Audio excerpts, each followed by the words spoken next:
नमस्कार। आज मैं एक बहुत ही इंटरेस्टिंग विषय पे बात करने वाला हूं जिसका संबंध फिलॉसफी ऑफ माइंड से है। टॉपिक है थॉट थिंक्स इटसेल्फ।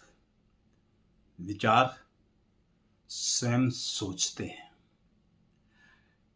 एक अमेरिकन साइंटिस्ट हुए हैं डेविड बॉम।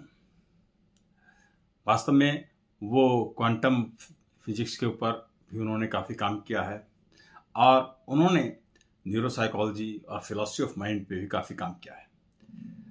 वो एक थियोरेटिकल फिजिसिस्ट थे।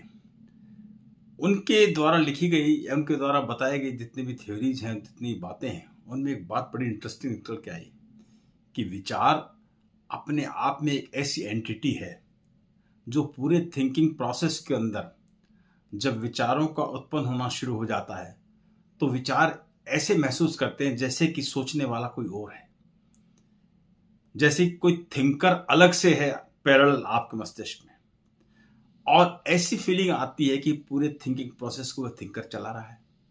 ऑब्जेक्टिवली ऐसा महसूस होने लगता है, लेकिन वास्तविकता यह है कि उस पूरे थिंकिंग प्रोसेस के अंदर थिंकर कोई नहीं है। यह एक इल्यूजन मात्र है।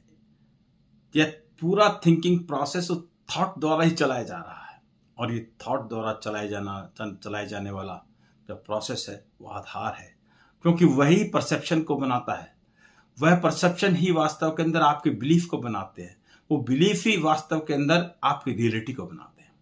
तो ये जो पूरा चक्र है, उस पूरे चक्र में जो अलग अलग नाम लिए जा रहे हैं, थॉट, परसेप्शन, बिलीफ, रियलिटी, ये सब एक ऐसे चक्र के रूप में चलते हैं, इस प्रोसेस के रूप में चलते हैं जो कि एक दूसरे को प्रभावित भी करते हैं, जैसे कि परसेप्शन थॉट को भी प्रभावित करता है।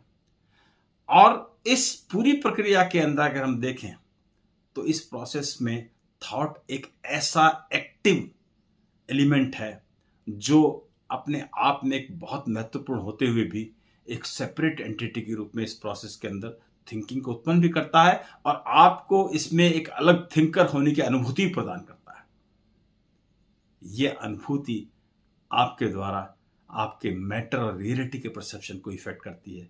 बल्कि दूसरी तरफ देखा जाए तो ये जो मैटर और रियलिटी की जो परसेप्शन है वो आपके थॉट प्रोसेस को भी इफेक्ट करती है। यह फिलॉसफी ऑफ माइंड बहुत इंटरेस्टिंग है, क्योंकि इसमें आपको मानसिक स्तर पर एक थिंकर की अनुभूति थॉट देता है, लेकिन वास्तविकता क्या है? थॉट अपने आप ही सोचता है। इसका अर्थ ये हुआ कि थॉट पूरे प्रोसेस में साथ साथ जब प्रतिक्रिया करता है तो उस थॉट से दूसरे थॉट्स की उत्पत्ति होती है, और वो सोच करके आपको एक अलग सेपरेट थिंकर की अनुभूति प्रदान करने में सक्षम रहता है, जो कि मात्र इल्यूजन है ना? इंटरेस्टिंग। आप इसको ध्यान से सोचिए, महसूस कीजिए और इस माइंड की फिलॉसफी को एंजॉय कीजिए। जीवन में ऐसी अनुभूति बहुत अच्छी लगेगी।